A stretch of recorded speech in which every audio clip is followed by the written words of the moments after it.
Welcome to Basics of Finite Element Analysis. This is the second week of this course, and we will continue our journey. And what we will be doing this week is primarily get familiar with several mathematical concepts on which the whole finite element theory has been constructed upon. And specifically in today's lecture, we will help you understand several important terminologies as they relate, and they are frequently used in finite element analysis methodology. So, that is what we will discuss: key concepts and terminologies.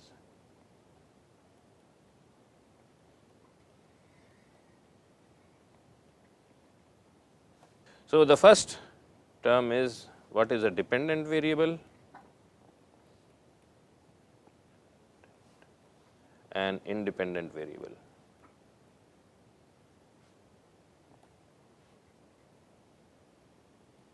Okay.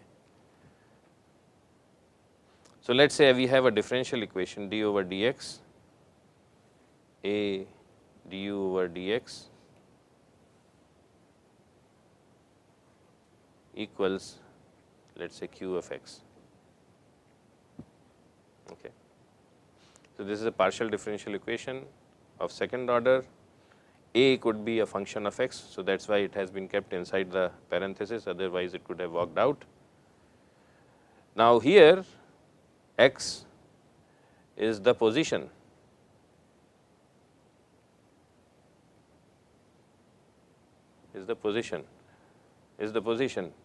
and u is a function of x. So, u depends on x.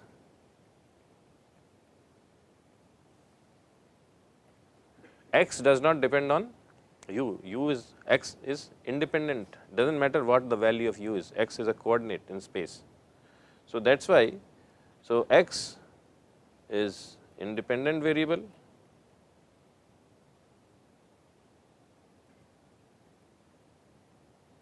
and u is dependent variable. It is dependent on x in this case. For 2D problems, for instance, if I have a relation for temperature, temperature is dependent on two independent variables x and y. If I have a plate which is subjected to some external forces, in that case there may be three displacements at any given point, u, v and w, and each of these guys, u, v and w, they depend on two independent variables, x and y. If it is a dynamic problem, each of these values variables, u, v and w, which are dependent variables, they depend on three independent variables, x, y and time, x, y and time. So, that is what is about dependent and independent variable. The second term is domain. So, till so far we have discussed and used domain, and I have said that from a practical standpoint it is the region in which we are interested to find the solution of a problem, right. From a mathematical standpoint, the definition is a little much more rigorous. So, what is domain? It is a collection of points.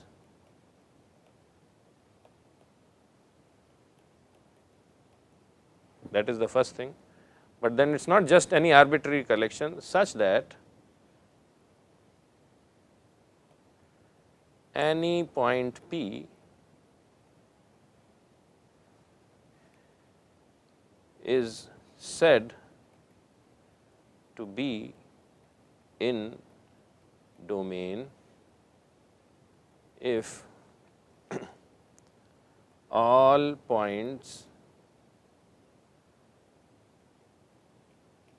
around P which are sufficiently close to P are in the domain. Okay. This is what it says. So, what does that mean? Suppose this is, so there are lots of points, infinite points, and what it says is that a point. So, here we are defining domain in a roundabout way. So, we say that it is a collection of points. Now, there could be a point here also, there could be a point here also, there could be a point here also, and there could be a point here also. Okay. So, let us number these P1, P2, P3 and P4. So, what does it say? That a point is in the domain if all the points which are sufficiently close to the domain are in the domain. So, when we look at point P1, all the points which are very close to P1 are in the domain. So, point P1 is said to be in a domain. So, similarly, we find out what all points lie in the domain, and that collection of points is called a domain. Now, you go to P4, which is very close to the boundary of the domain, but still as long as it is not in the boundary, all the points around it which are sufficiently close, they are still in the domain. So, point P4 is also in the domain. Now, you look at point P3. Here there are some points around P3 which are in the domain and some points which are not in the domain. So, we do not say that point P3 is in the domain, and for similar reason point P2 is also not in the domain. Okay. So, what it directly implies is that points on the boundary are not in domain. Okay. Another, so this is another, it could be domain and it could have an internal boundary. So, it could have an internal boundary and an external boundary. So, then points which are here, let us say this point P1, this is not in the domain, point P2, this is not in the domain, but point P3, it is in the domain. In a lot of our further discussions, we will designate domain by this symbol omega, and this is also a fairly standard symbol used to denote domain in a lot of technical literature. If I say that my domain is an element, lot of times we will say that omega subscript E, which means this is the domain of an element. Third concept, convex and simply connected domain.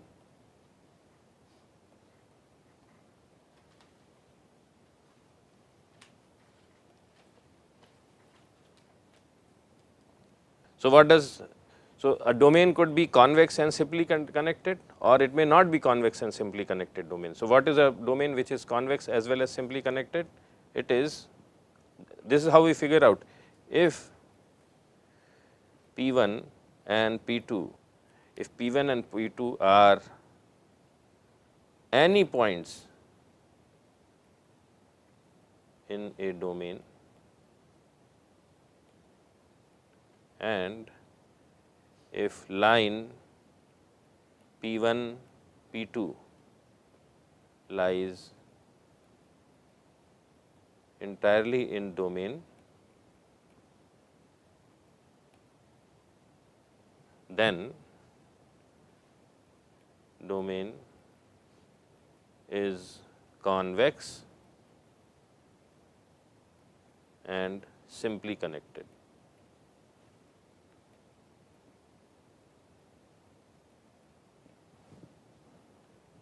Okay.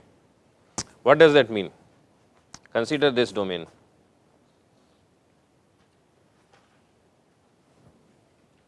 This is a rectangular domain.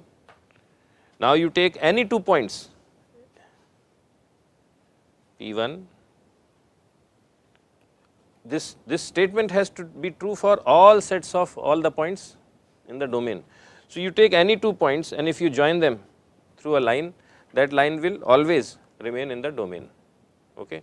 So, this is an example of simply connected as well as convex domain. Now, you take another domain.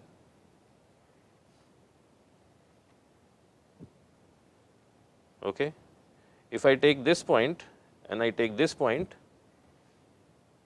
and I draw this line, this line is not, is totally in the domain. So, this is not convex and simply connected.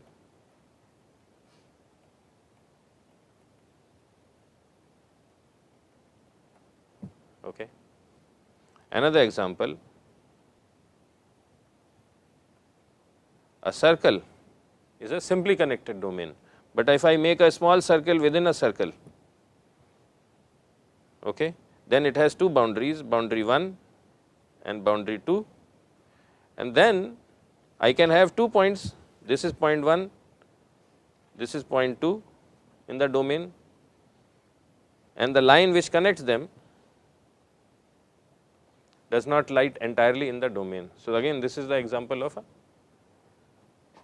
not convex and not simply connected system. Okay. The reason why they use the term convex is that convex, you see, you know what is convex lens? So, it tries to focus all the rays to a point, it tries, and then, so that is a very good, that is a feature of lot of, for instance, you have a regular hexagon, this is simply connected domain, you have an octagon, this will be also simply connected, you can have a circle, you can have a triangle. But the moment you have some non-convex, see here all the angles are less than 180 degrees, but if you have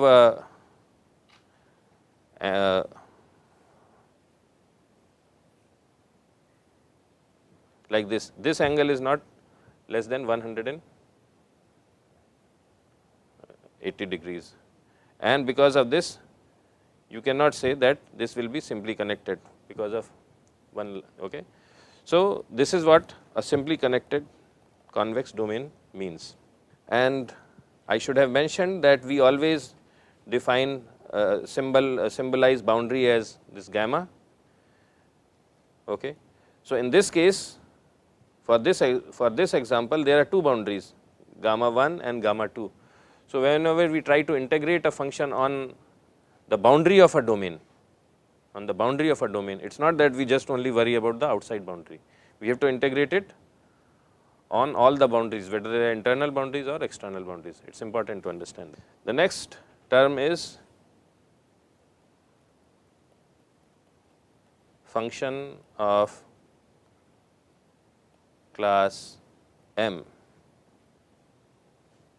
There could be a function, it can have a class 1, it could have a class 0, it could have class 2, M is a number, integer.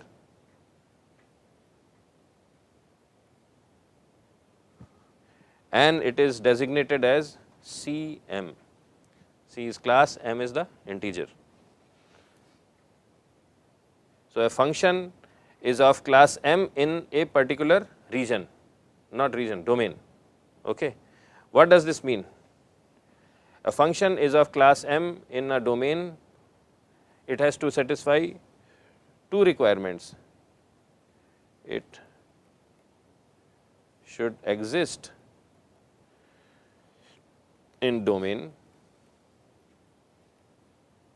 at all points. So, when it exists in domain at all points, does it require that it has to be on the boundaries? No, because the points for the boundary are not necessarily not in the domain. Okay. And the second thing is all of its partial derivatives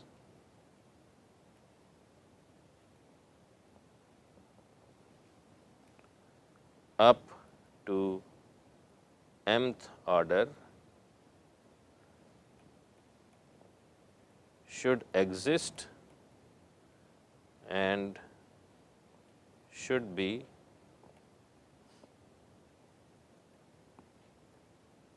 continuous in domain this thing.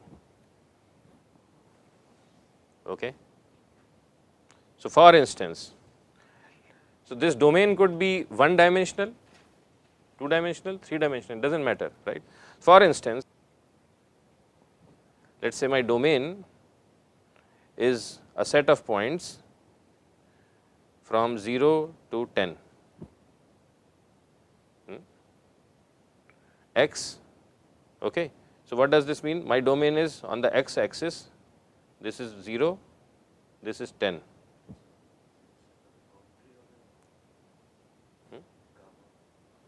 Oh, I am sorry. Yeah. Yes, you are right. So this is my domain.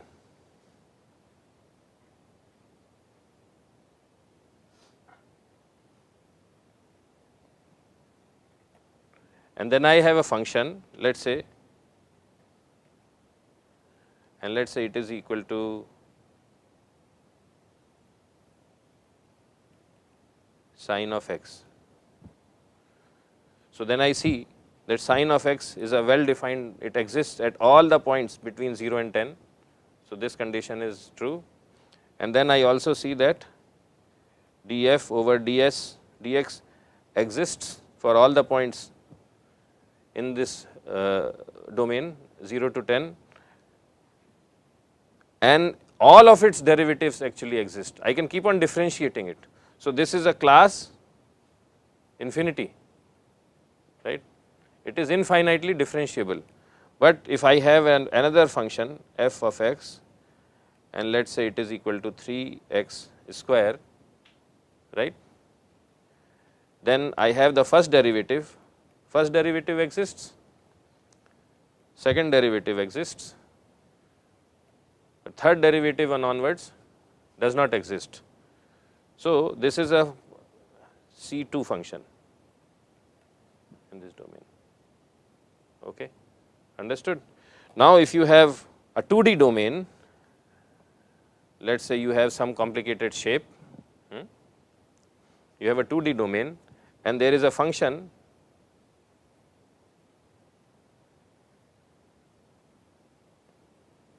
and let us say there is a function f of x and y equals 3x square y cube.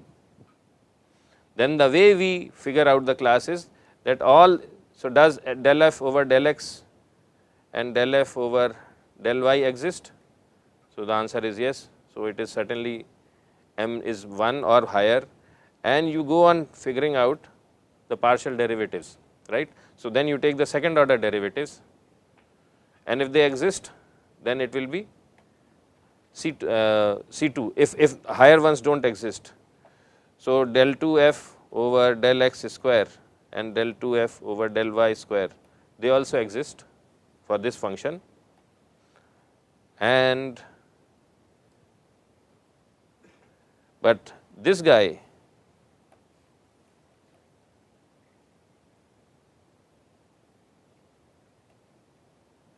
does not exist and higher terms, right. So, this is C2. Okay. So, now domains could be one dimensional in nature, two dimensional in nature and three dimensional in nature. Actually, they could be of higher dimensions also, but in context of this course I think we will be here. And then their boundaries.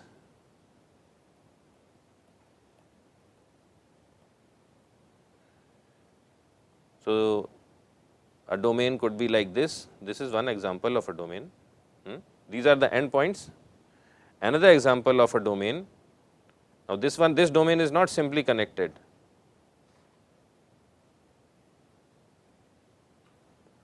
right.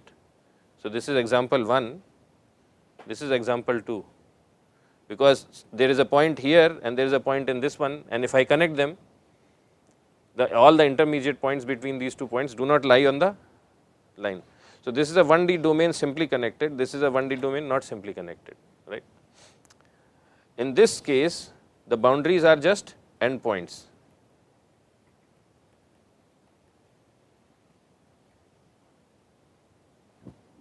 A 2D domain is a basically some surface. It could be a flat surface or it could be a curved surface also.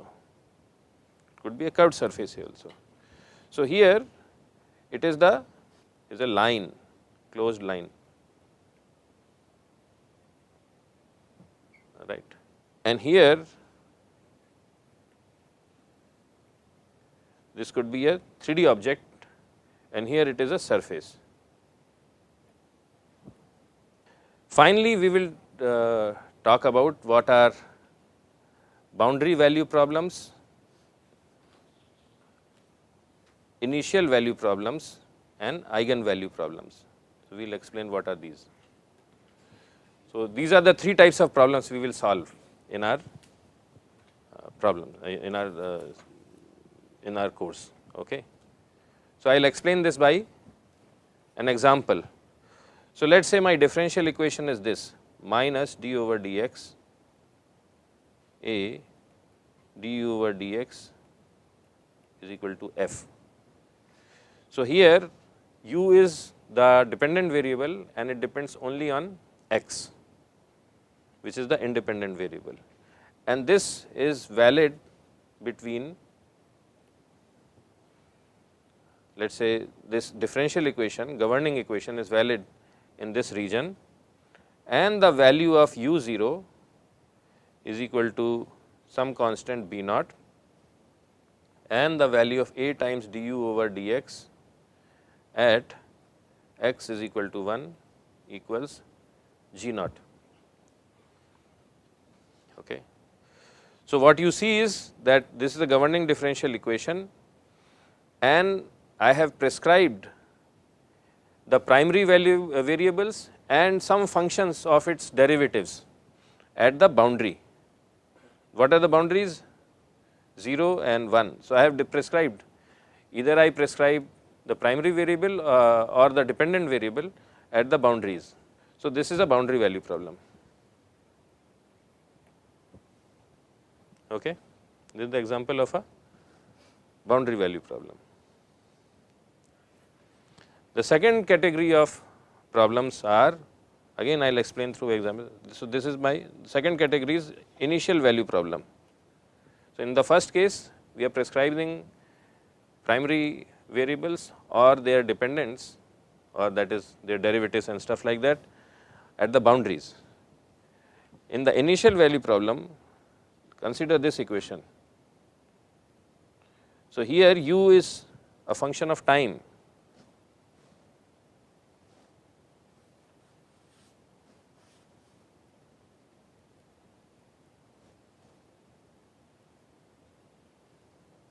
Okay.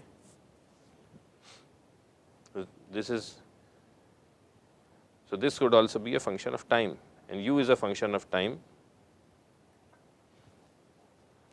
Okay. This is like your equation mx double dot plus kx is equal to c, it is something like that. And this equation works for different values of time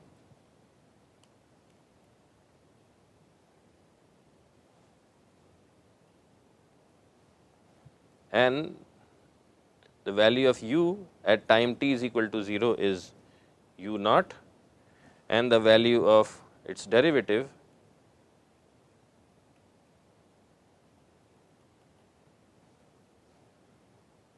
v naught.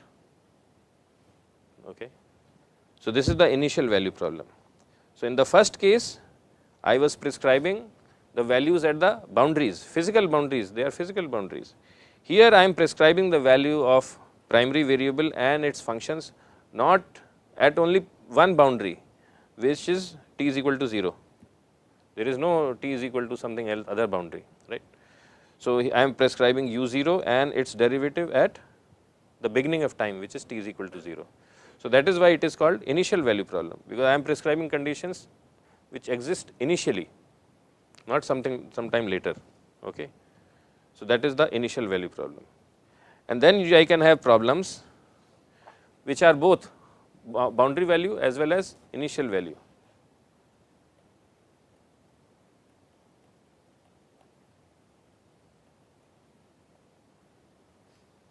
So, as you are developing solutions, FEA solutions, you have to look what is the type of problem. Okay. So, here I will again write down an equation.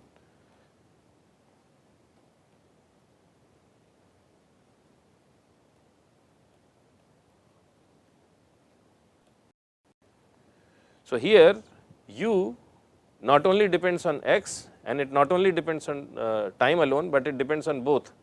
So, u is a function of x as well as time. So, here we have two independent variables and one dependent variable, and this equation I say that it is valid between x is equal to 0 and 1 and also between time more than 0 and some time t naught. And here I am saying that okay, value of u at all times at x is equal to 0 is b0 of t, some function of time, and b0 is known.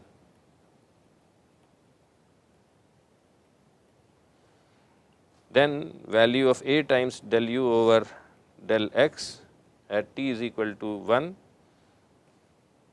excuse me, at x equals 1 is g naught of t, and finally u of x 0 is u naught of x. So, all these b 0, g 0 and u 0, they are all known functions. B naught and g naught are known functions of time and u naught is a known function of x. Okay. So, what are we specifying here? We are specifying the conditions at the boundary. This is my x axis. So, this is x is equal to 0, this is x is equal to 1.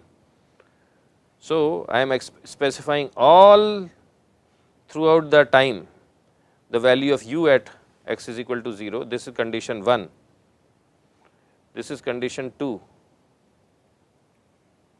Okay. So, I am specifying the value of u for all values of time at x is equal to 0 and x is equal to 1. So, I am specifying stuff on both the boundaries. So, in that, because of that it is a boundary condition, and I am also specifying at all the points at time t is equal to 0.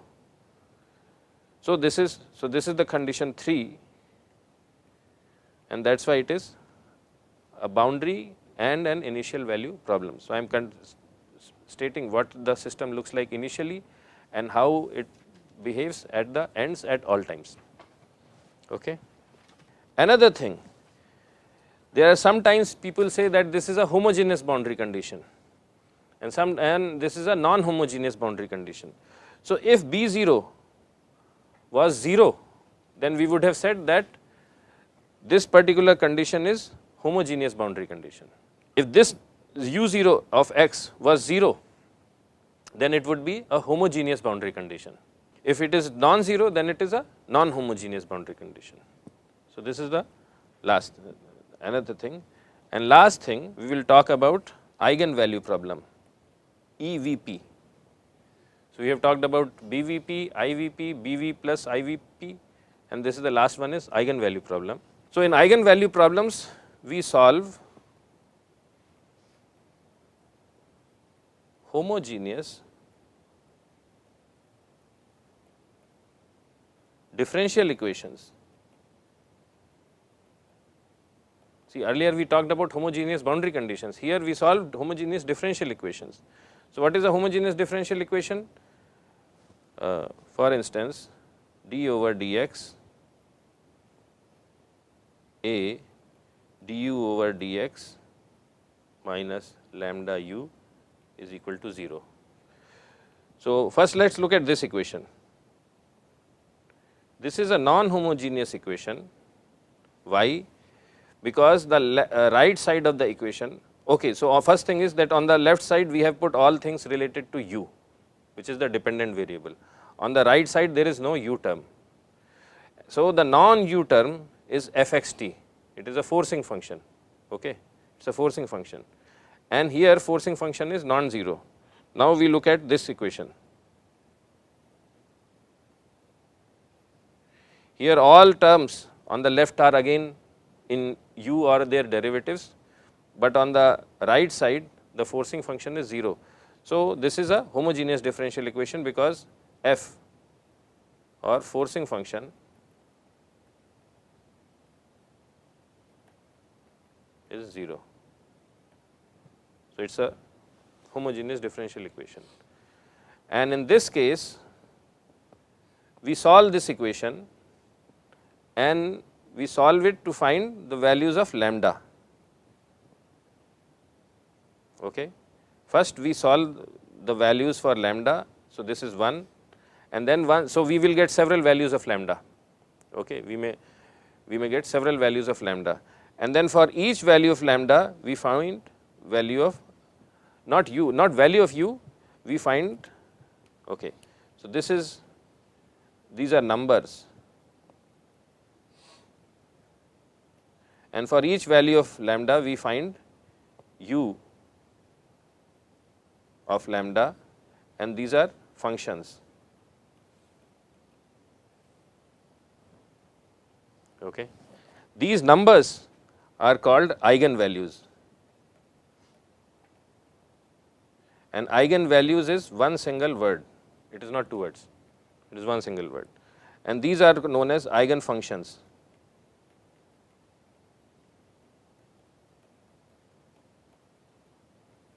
Eigenfunction is also one single word.